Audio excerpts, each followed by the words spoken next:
So the next 10 episodes of Goranger do not disappoint. Our heroes are tested in quite a few ways, and the bad guys get pretty creative. Everyone kind of gets a chance to shine, even some of the side characters, like 007.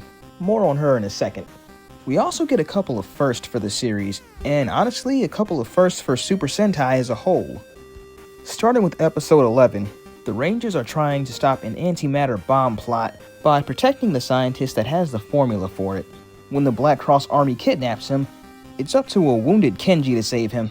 And mind you, he's doing all of this with a bullet in his arm. Episode 12 is the one that focuses on 007. When her loyalty to Eagle is tested, when her brother is kidnapped by what looks like a rejected Kamen Rider design. Episode 13 is mostly Daita-centric as he gets his ass handed to him on multiple occasions while dealing with a horn mask monster and his army of suicide bombers. Episode 14 doesn't focus on anyone specifically, but it involves kidnapping a scientist to build a bomb to cause nuclear fallout. Yeah, this one's kinda samey. But 15 is when we're introduced to our first general for the series, Sun Halo Mask. He's gonna be sticking around for a few episodes, as this is one of Sentai's oldest and most well-known tropes. From here on, his main role is gonna be to assist the monster of the week with whatever plan they have. Episode 16 is probably my favorite of the bunch as it incorporates a couple of thriller elements as well as horror. It's a plot that targets Peggy as Mirror Mask tries to eliminate her so that the Gorangers aren't at full power.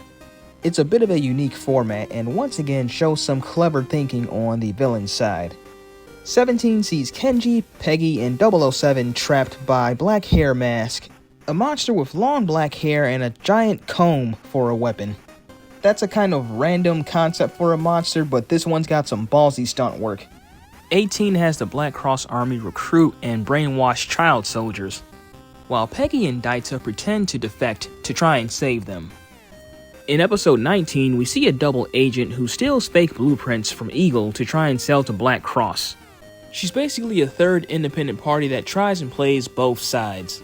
Episode 20 centers around Sun Halo Mask, as he sets a trap for the 4 other Gorangers and has a climactic battle with Aka Ranger.